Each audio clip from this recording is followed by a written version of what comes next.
12:02. A partir de este momento, las informaciones que son noticia toman el protagonismo. Comienza Informe RCR. Muy buenas tardes. Bienvenidos a esta edición meridiana de Informe RCR. Llega a ustedes, como siempre, a nombre de Jaime Nestares en la dirección general de la estación, de Willis Arcaya en la gerencia de producción, Marilia García está en la coordinación de redacción, Génesis Rodríguez en la producción y en la dirección técnica Gregorio González. Les saluda Argenis Barreto. Comenzamos.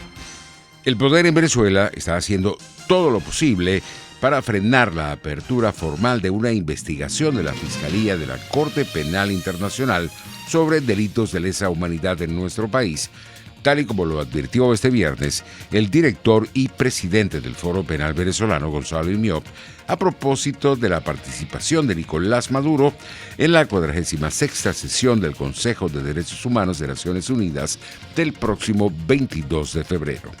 El abogado aseguró que en el mes de junio de este año posiblemente culmine el examen preliminar sobre Venezuela por crímenes atroces y el caso pasaría definitivamente a la siguiente fase. Se espera que antes de que finalice ya definitivamente el periodo de la fiscal Fatou Bensouda, que es la que está en este momento todavía presidiendo la Fiscalía ante el Tribunal Penal Internacional, esto sería más o menos para junio de este año, ya se tenga pues finalizada esta etapa de ese examen preliminar, se haya pasado de lo que es la consideración de admisibilidad y ya estemos entonces en otra etapa, que es la etapa de la determinación de si hay interés en la justicia, es decir, de si es posible o no hacer justicia en Venezuela y de si es indispensable entonces, en caso de que no sea posible hacer justicia en Venezuela, acudir ante el Tribunal Penal Internacional, ya con casos en específico, con sus responsables directamente señalados. Para el abogado defensor de los presos políticos y profesor universitario Joel García, la participación de Nicolás Maduro en el Consejo de Derechos Humanos de la ONU la próxima semana es un descaro, tomando en cuenta la permanente violación de estos derechos en Venezuela. Nicolás Maduro participe en esa 46ª sesión de la Organización de las Naciones Unidas en el Consejo de Derechos Humanos, simplemente es un descaro. Nicolás Maduro va a hablar allí de derechos humanos, va a hablar de que Venezuela es respetuoso de los derechos humanos, además ocupa un escaño en el Consejo. Sin embargo, el mundo y Venezuela, nosotros y todos sabemos que lo que diga allí es totalmente mentira. Una más de las mentiras que Tanta ha cometido durante tantos años. Ayer mismo, anoche mismo, estábamos en la audiencia del caso conocido como el magnicidio y escuchaba cuando los detenidos, sobre todo específicamente los de la DGCIN, decían que los llevaban al tribunal lo llevaban a eso de la 1 de la tarde sin almorzar y salimos casi a las 11 de la noche y ahí los mantienen todo el día sin comer. El doctor García denunció que la vida del controlador aéreo Dervis Rodríguez, detenido por la Dirección de Contrainteligencia Militar de GECIM, supuestamente por revelar los planes de vuelo del avión presidencial, corre peligro porque no ha recibido atención médica a pesar de sufrir de hipertensión arterial. Dervis Rodríguez padece de hipertensión arterial y desde el mes de agosto la familia y nosotros hemos estado solicitando que sea llevado a un especialista y Dervis Rodríguez se les puede morir dentro de la DGCIM porque no ha sido atendido todavía. Sufre de una especie de hipertensión muy grande que la DGCIM puede morirse como se murió un Premón hace poco en el rodeo. Dervis Rodríguez lo que está haciendo, Dervis Rodríguez es como decir el preso de los controladores aéreos porque el régimen se ha encargado de tener presos en todos los sectores y gremios. Así va callando todos los sectores y gremios. Tenemos presos periodistas, tenemos presos educadores de la salud, militares, civiles, de todo ámbito, de la sociedad. Por su parte, el embajador designado por la Asamblea Nacional en Perú, Carlos Kuhl, lamentó la muerte de connacionales en ese país suramericano y advirtió que la comunidad internacional no ha asimilado las dimensiones del problema de la migración venezolana.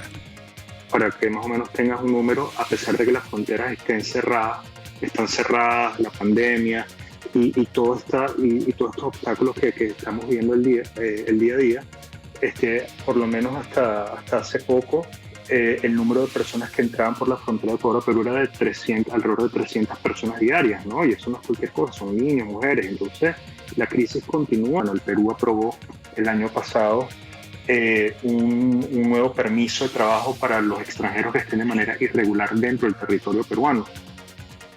Fede Cámaras planteó al régimen de Nicolás Maduro la emisión de permisos para que los empresarios puedan operar las gasolineras e importar combustible como una solución a la crisis energética que vive el país.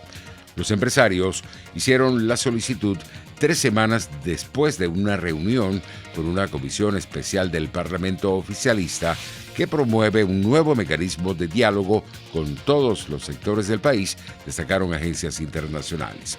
Fede Cámaras propuso el otorgamiento de concesiones en condiciones transparentes a empresas privadas para actividades de refinería, expendio y demás actividades de comercialización de combustible, planteó el gremio en un documento. Pasamos a la materia internacional. La Cancillería de Colombia emitió este jueves un nuevo y fuerte pronunciamiento en torno a la alerta que realizó Cuba hace una semana sobre un presunto atentado del Ejército de Liberación Nacional en Bogotá, recordando la solicitud de extradición de cabecillas de esa guerrilla que permanece en La Habana y reaccionando al comunicado de la isla en el que arremetió contra el alto comisionado de paz Miguel Ceballos. En este documento, el Ministerio de Relaciones Exteriores señala que Colombia no desconoce el gesto del gobierno de Cuba al suministrar una alerta al gobierno frente a un potencial atentado terrorista en Bogotá que sería ejecutado por el ELN. Pero la Cancillería advirtió que, dado que la alerta recibida no contiene información específica, Colombia ha solicitado a las autoridades cubanas compartir la información con la que cuenten sobre las circunstancias, de modo, tiempo y lugar del potencial atentado, las fuentes y el alcance de dicha advertencia y cualquier otro dato relativo a la amenaza terrorista. Pasando a otras noticias, tenemos que la Organización Mundial de la Salud alertó este viernes contra bajar la guardia en Europa al confirmar que en el continente sigue la tendencia a la baja de nuevas infecciones de COVID-19 y recordar que sus sistemas sanitarios se enfrentan a una tarea monumental. El director regional para Europa de la Organización Mundial de la Salud, Hans Kluge, confirmó que la tendencia en el continente es decreciente por 5ª semana consecutiva y que, según los últimos datos disponibles, las nuevas infecciones semanales bajan del 1.000.000 por primera vez desde septiembre pasado. Kluge indicó que la región europea ha alcanzado los 37 millones de casos y casi 830.000 muertes y precisó el número de decesos por 3ª semana consecutiva.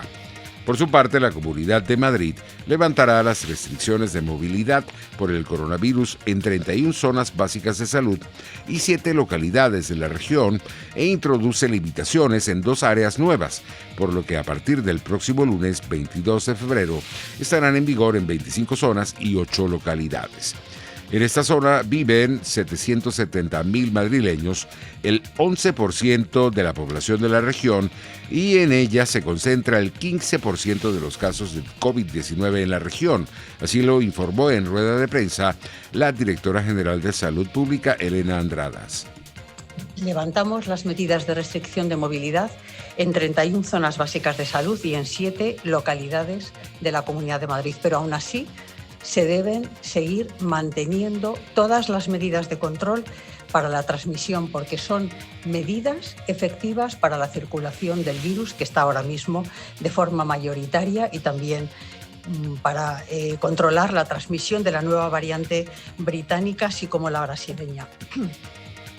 Esto supone que a partir del día 22 de febrero, un total de 25 zonas básicas de salud y 8 localidades de la región tendrán prohibida la entrada y la salida de ellas, salvo causas justificadas. Entre tanto, el presidente del gobierno español, Pedro Sánchez, consideró este viernes inadmisible cualquier tipo de violencia y garantizó que en la democracia plena que es España, su ejecutivo garantizará con contundencia en todo momento la seguridad. Sánchez habló por vez primera públicamente sobre las manifestaciones violentas por la prisión del rapero Pablo Hasél, que fueron alentadas por el portavoz de Unidas Podemos en el Congreso, Pablo Echenique, en el acto de presentación en Extremadura del Plan de Recuperación para la Economía de España. En primer lugar, la democracia española tiene una tarea pendiente, que es ampliar y mejorar la protección de la libertad de expresión.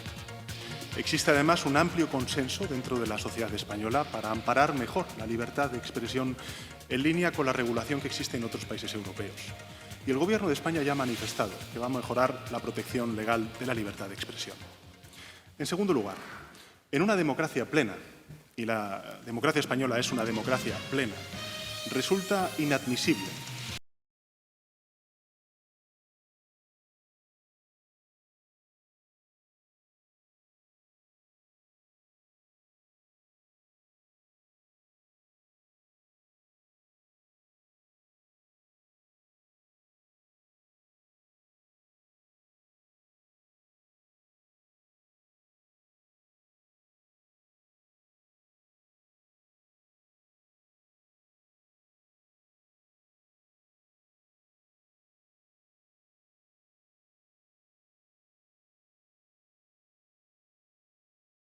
Rey nuevamente por el anterior presidente Donald Trump. Luego, nosotros revertiremos inmediatamente todas las medidas correctivas, subrayó en su cuenta oficial de Twitter. Entre tanto, responsables europeos y estadounidenses instaron este jueves a Irán a volver a cumplir plenamente el acuerdo nuclear de 2015 y dijeron que sería peligroso que Teherán limite el acceso a algunas instalaciones a los inspectores internacionales. El secretario de Estado para las Relaciones Exteriores británico, Dominic Raab, saludó la decisión de la nueva administración de Estados Unidos de evaluar su regreso al pacto nuclear con Irán, pero recordó que la República Islámica debe cumplir con sus compromisos internacionales. La decisión de la administración Biden de comprometerse diplomáticamente con Irán y de reactivar el acuerdo nuclear es clara, dice el jefe de la diplomacia británica. Obviamente, dar ese paso al mismo tiempo que Irán amenaza con seguir incumpliendo los controles y protocolos de la OIA sería preocupante. Razón de más para reunirnos, impulsar la diplomacia y trazar un camino. Por su parte, Israel volvió hoy a pronunciarse en contra de la posibilidad de que Estados Unidos vuelva al acuerdo nuclear con Irán tras el ofrecimiento ayer por parte de la Casa Blanca de reiniciar negociaciones con Teherán. Pasamos a la materia económica. El fabricante francés de automóviles Renault perdió 8.008 millones de euros en 2020, el peor resultado de su historia, en buena parte a causa de su socio Nissan, aunque la situación empezó a mejorar en la segunda mitad del año, con lo que la dirección muestra una esperanza prudente sobre los efectos de su plan estratégico. La resurrección ha empezado, señaló el consejero delegado Luca De Meo en la presentación este viernes de unas cuentas anuales marcadas, en primer lugar, por el lastre de 4.970 millones de euros de Nissan, en el que Renault es el primer accionista. Los precios internacionales del crudo seguían cayendo en horas del mediodía. El WTI de referencia en Estados Unidos se ubicaba en $59.47 el barril, mientras el Brent de referencia en Europa se cotizaba en $63.13. Y en materia deportiva tenemos que el ruso Daniil Medvedev, número 4 del ranking mundial, frenó en seco al griego Stefanos Tsitsipas, número 5 de la clasificación, que llegaba motivado tras remontar al español Rafael Nadal en su partido de cuartos al superarle en semifinales por un contundente 6-2, 6-3 y 7-5. En otras noticias, la croata Blanka Blažić, 2 veces campeona mundial en salto de altura, anunció hoy a los 37 años de edad que se retira de la competición debido a las numerosas lesiones que ha sufrido, aunque seguirá dedicándose al deporte. Así estamos llegando al final de esta emisión meridiana. Los invitamos para nuestra emisión vespertina. Hasta entonces.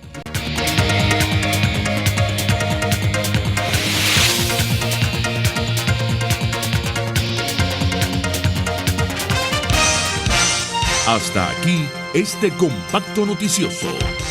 Manténgase en nuestra sintonía, porque estaremos informándole de la noticia al momento de producirse. RCR 750 AM.